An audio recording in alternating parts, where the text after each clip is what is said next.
നമസ്കാരം. മിസ്റ്റർ തവളക്കുഴി വരെ പോയില്ലേ? ഇല്ലേ, സത്യം ഒന്നാന്തരമായിരുന്നു. അതുകൊണ്ട് ഒരു പ്രാവശ്യം കൂടി ഉണ്ട്. അത് ശരി. ഡോക്ടർ എനിക്കൊരു ഉപകാരം ചെയ്യണം. എന്താ? ഇദ്ദേഹത്തെ ഒന്ന് പരിചയപ്പെടുത്തി തരണം. അതിനെന്താ, ഇത് ഡോക്ടർ ജെയിംസ്, ഇത് മിസ്റ്റർ MS തവളക്കുഴി, തൊഴിൽ രാഷ്ട്രീയം. നമോ വാഗം. അഖില കേരള കാലുമാറ്റ കക്ഷിയുടെ നേതാവാണ് ഞാൻ. വരുന്ന തെരഞ്ഞെടുപ്പിന് എന്റെ പാർട്ടിയുടെ സ്ഥാനാർത്ഥിയും ഞാൻ തന്നെ. ചുരുക്കത്തിൽ ഞങ്ങളുടെ വോട്ട് നിങ്ങൾക്ക് വേണമല്ലേ? അതെ. മറ്റൊരു അവസരത്തില് ഞങ്ങളുടെ സീരിയസ് മാറ്റർ സംസാരിച്ചുകൊണ്ടിരിക്കുകയാണ്. സീരിയസ് ആണോ? ഞാൻ പോയി അന്വേഷിച്ചിട്ട് വരാം. ദൈവമേ, എന്റെ ഒരു വോട്ട് തട്ടി പോവോ?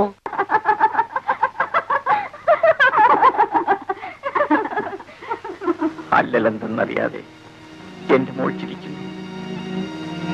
ഇനി എത്ര നാൾ കൂടി എനിക്ക് ആ ചിരി കാണാൻ കഴിയും ഡോക്ടർ? മിസ്റ്റർ മേനോൻ, അവളെ രക്ഷിക്കാൻ വൈദ്യശാസ്ത്രത്തിനൊന്നും ചെയ്യാൻ കഴിയുന്നില്ലല്ലോ എന്നോർത്താണ് എന്റെ ദുഃഖം.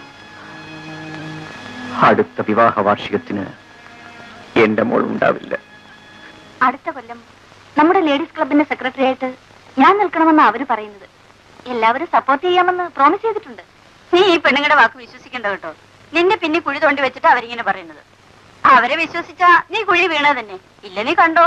ഇത്രയും ആയി നിലയ്ക്ക് ലതയുടെ രോഗവിവരം സുരേഷിനോട് കൂടി പറയുന്നതാണ് നല്ലത്. അയാളിൽ നിന്നും ഇനിയും നമ്മളത് മറച്ചു വെക്കുന്നത് ശരിയല്ല. എങ്ങനെ പറയാനാണ് ഡോക്ടർ? എനിക്കത് സാധ്യമല്ല. ഡോക്ടർ വിഷമിക്കണ്ട, ഞാൻ പറയാം.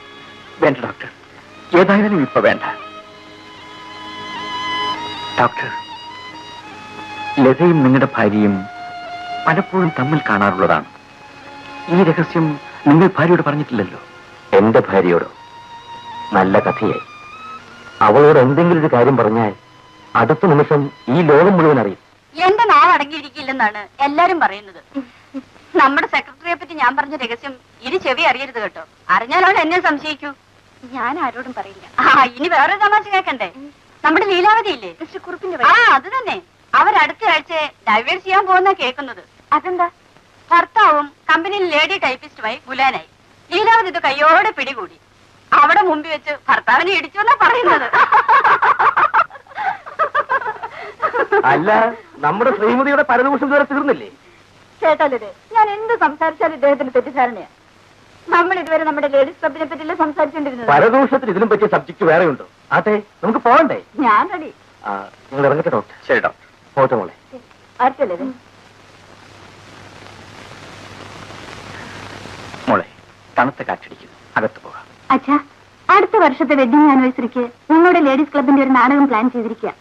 അതിൽ ഞാനും അഭിനയിക്കും. അച്ഛന് സമ്മതമാണോ?